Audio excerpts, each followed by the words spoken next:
Welcome to McPlum, simple solutions served daily. Start by gathering exact ingredients so the fudge bar cake bakes predictably. Use 3 fudge bars, 50 g each, chopped for melting. Measure 1/2 cups all-purpose flour and 1 cup granulated sugar. Melt 1/2 cup butter and combine with the chopped fudge bars until smooth. Preheat the oven to 350 degrees F and grease an 8-inch round pan with 1 tablespoon butter. Line the bottom with parchment. Prepare 2 large eggs at room temperature. 1/2 cup milk. Begin by creaming the melted butter fudge mixture with 1 cup sugar until slightly aerated, about 1 minute. Add 2 large eggs one at a time, beating briefly to incorporate. Stir in 1 teaspoon vanilla. In a separate bowl, whisk 1/2 cups flour with 1/2 teaspoons baking powder and 1/4 teaspoons salt.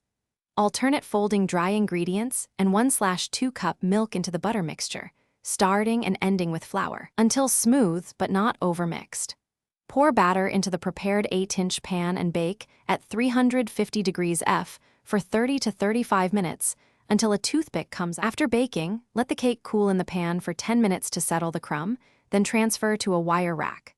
For a simple topping, heat 1/4 cup heavy cream until steaming and stir in 2 fudge bars until fully melted to create a glossy ganache. Let the ganache cool 2 to 3 minutes, then pour over the warm cake and spread to the edge. Chill the cake 15 minutes to set the ganache.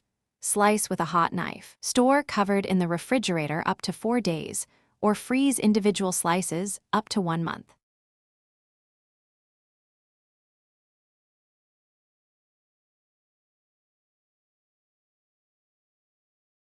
Thanks for watching. Stay juicy and subscribe.